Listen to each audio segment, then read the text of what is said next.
Hi viewers, this is J. Swami, Assistant Professor of Zoology. In this class, we are going to discuss the types of muscles. Movement is one of the characteristic features of all the living organisms. Locomotion can be defined as the movement of the entire organism from one place to another place is known as the locomotion. In general, animals move from one place to another place in search of food, mate, suitable microhabitat, or to escape from the predators. Lower animals have developed different structures and mechanisms for locomotion like pseudopodia, cilia, and flagella. The same structures are also exhibited by certain cells of the higher organisms. Higher animals, including man, make use of muscles to produce force and motion. They are primarily responsible for maintaining and changing the posture, locomotion, as well as the movements of the internal organs systems such as peristalsis, heartbeat, breathing, movement of blood and urine, ejection of milk, ejaculation of sperm, parturition, etc. Muscles also help in the regulation of body temperature in homeotherms by generating heat during cold stress by shivering. If we come to the term muzzle, it is derived from the Latin language which means that it is a little mouse. The meaning of the muzzle is the little mouse. Muscles were named because the movement of the muscles under the skin was thought to resemble a running mouse, so that they are known as a muzzle. So, this term derived from the Latin language. There are more than 600 muscles in the human beings, in the human body, which together account for about 40% of the person's body weight.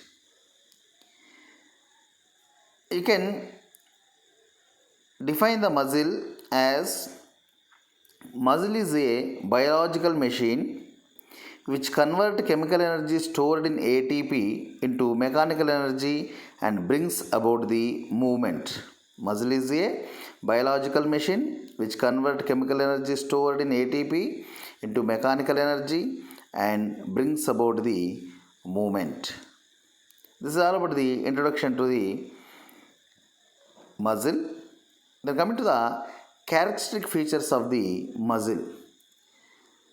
The first and foremost characteristic feature is the excitability. Second one is the contractility. Third one is the extensibility. And fourth one is the elasticity. Let us see one by one. Excitability is the ability to react to a stimulus. Ability of the muscle to react against a stimulus. And contractility, it is the ability to become shorter and thicker. It contracts. Ability to become shorter and thicker. Extensibility, the ability to become longer and thinner. Ability to become longer and thinner. And fourth one is the elasticity. Elasticity is the ability to return to its original shape after extending. So these are the four basic features, characteristic features of the muzzle. They are excitability, contractility, extensibility, and the elasticity. These are the characteristics of the muzzle. Let us see the types of muscles. Basically, muscles are of three types, namely skeletal muscles, smooth muscles, and the cardiac muscles. There are three types of muscles, namely skeletal muscles, smooth muscles, and the cardiac muscles. Skeletal muscles are called as the striated muscles, and smooth muscles are called as the non-striated muscles. Let us see one by one. Skeletal muscles. The skeletal muscles are named because of their attachment to bones. The name skeletal indicates the attachment of the muscles to that of the bones, so that they are called as the skeletal muscles. That is, they move bones by contracting and relaxing in response to messages from the somatic motor nerves. Hence, they are under the control of conscious control of the nervous system, so that they are known as the voluntary muscles. First one is they are attached to bones, so that the skeletal muscles, they are under control of the somatic motor nerves. Hence, they are known as the voluntary muscles. And here you can see the skeletal muscles composed of long unbranched cylindrical cells. They are called as the muscle fibers, and that exhibit the horizontal striations under the microscope.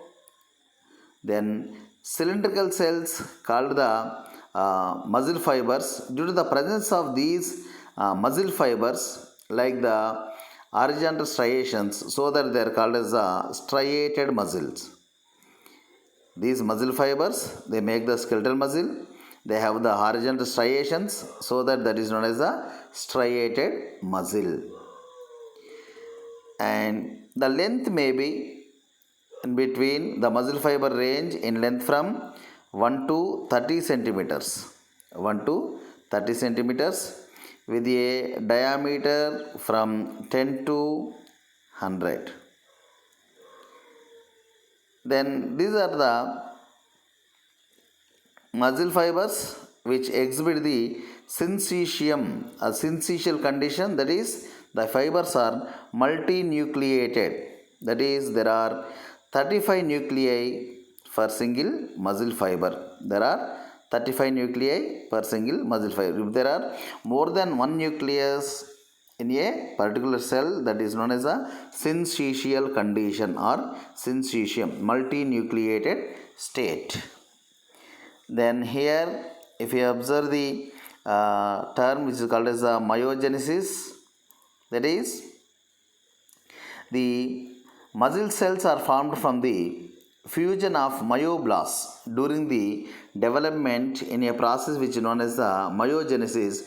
Due to the fusion of many cells at a time, they become multinucleated. They become syncytial. The nuclei are usually located peripherally, which are ovoid. You can see the feature of nucleus. It is ovoid, oriented parallel, and peripherally located. It is always located beneath the sarcolemma. Sarcolemma is the membrane, cytoplasmic membrane of the muscle fiber, sarcolemma. And the cytoplasm which is present inside the cell, that is known as the sarcoplasm. Sarcolemma is the cell membrane, plasma membrane, whereas the sarcoplasm is the cytoplasm of the cell. So this is about the skeletal muscle. What are the points to be remembered? They are attached to bones, voluntary in nature.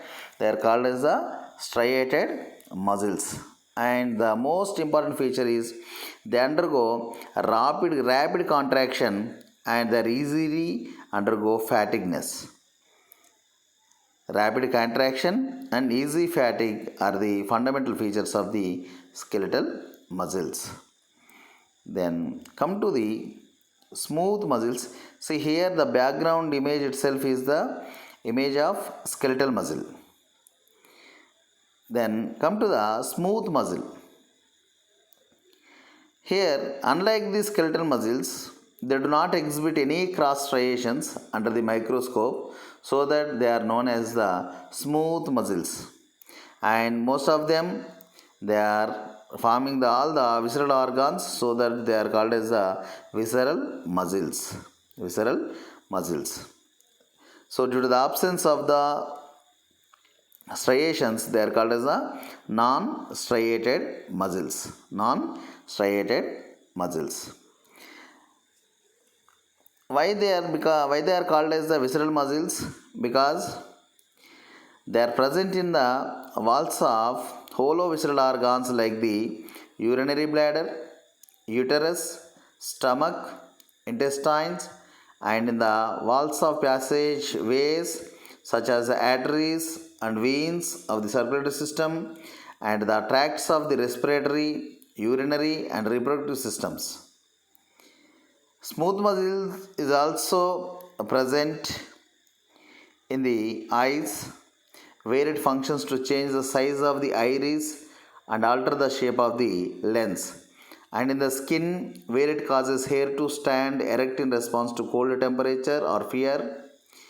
And smooth muscle is involuntary in nature, as it is innervated by the autonomous nervous system.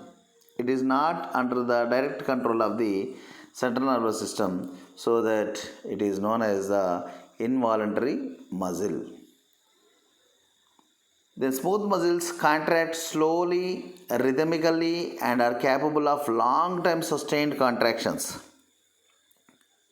The smooth muscles, they show slow and sustained contraction, and they are less fatigue when compared to the striated muscles. Then see the morphology of the muscles. Smooth muscle cells are spindle shaped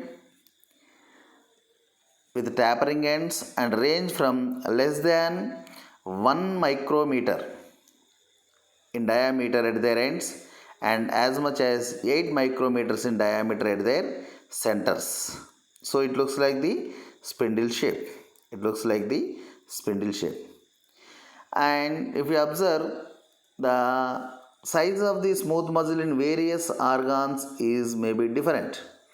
There are approximately 20 micrometers long in blood vessels, 20 micrometers long in blood vessels, 200 micrometers long in the intestines, and you can also see 500 micrometers long smooth muscles in the pregnant uterus. There is a single elongated ovoid nucleus that is located in the center, in the widest portion of the cell, and cells are usually arranged in layers, 2 layers. Cells are usually arranged in sheets and organized into 2 layers, generally longitudinal and the circular, of closely opposed fibers. And smooth muscle also possess actin and myosin filaments, but the structural arrangement of this filament is very different as compared to the skeletal muscles. They provide motor power for substances move through internal body channels related to digestion, circulation, secretion, excretion, and reproduction by way of peristalsis. And there are 2 types of smooth muscles, called as multi-unit smooth muscle and the single unit smooth muscle. What is the difference in between multi-unit and the single unit smooth muscles? Here you can observe the multi-unit and the single unit smooth muscles. Multi-unit this is, and this is single unit. The muscle fibers in the multi-unit smooth muscle, they are very less well organized and functions as separate units. That is, each and every muscle fiber, they independently respond. That is, they are having the separate units independent of the neighboring cells. If you observe the location of the multi-unit smooth muscles, they are present in some of the largest arteries and pulmonary air passages, in piloerector muscles of air follicle, and in the iris of the eye. Terminal branches Terminal branches of the autonomic nerve fiber synapse with individual myocytes and form a motor unit. Each motor unit contracts independently of the others. Multi-unit smooth muscle contracts only after stimulation by motor nerve impulses or certain hormones. So here each and every unit act independently, so that it is a multi-unit smooth muscle. Multi-unit smooth muscle which are located or present in the largest arteries, pulmonary passages, and the piloerector muscles of the hair follicle, and also you can see in the iris of the eye. Then coming to the single unit smooth muscle. So here we are observing single unit smooth muscle here. In the single unit smooth muscle, it may be found in the uterus, gastrointestinal tract, and the bladders. It is composed of sheets of spindle-shaped cells held in close contact by the gap junctions. Fibers of single unit visceral smooth muscles respond as a single unit. So here you can see the gap junctions, connections among all the smooth muscle units. So whenever they are connected by the gap junctions very close together, fibers of single unit visceral smooth muscles respond as a single unit. A single smooth muscle cell in a bundle is innervated by an autonomic nerve fiber. When one fiber is stimulated, the impulse excites adjacent fibers as the action potential is propagated through the gap junctions to neighboring muscle cells. Single unit visceral smooth muscle is myogenic. It can contract regularly without input from the motor neuron. Some visceral smooth muscle cells also display rhythmicity, a pattern of spontaneous repeated contractions. These two features of visceral smooth muscle, transmission of impulses from the cell to cell through gap junctions and rhythmicity, are largely responsible for the wave-like motion called peristalsis of certain tubular organs. Peristalsis consists of alternate contractions and relaxation of the longitudinal and circular muscles. The movements help force the contents of a tube along its length. So here multi-unit smooth muscle, each unit work independently. Here all the units connected together by the gap junctions and they work as a single unit.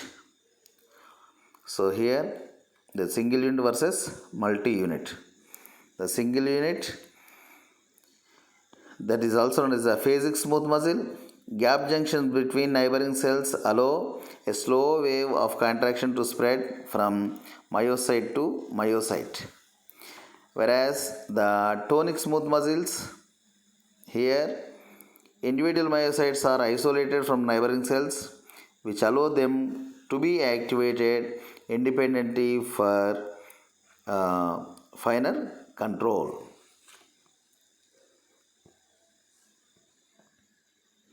Then see the third type of muscles, that is cardiac muscle. The cardiac muscle tissue forms the walls of heart. It is striated like skeletal muscle, but unlike the skeletal muscle, its contraction is independent of one's conscious control, so that it is involuntary. Striated like skeletal muscle, and it is moreover involuntary muscle. It is not under the control of any other nervous systems.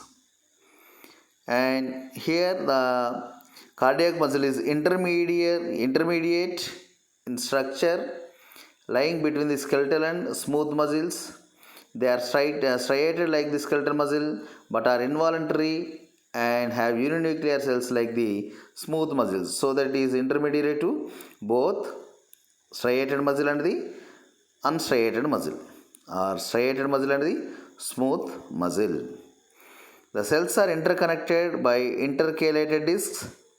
These intercalated discs have the gap junctions. Interconnected cells from a single functioning unit and they form the myocardium. That is, cardiac muscle cells are short, branched, uninucleate and are interconnected with one another by the intercalated discs. These intercalated discs are regions where the gap junctions are present. The gap junctions permit the diffusion of ions and the spread of electrical excitation from one cell to the another. The mass of interconnected cardiac muscle cells form a single functioning unit which is called as a myocardium.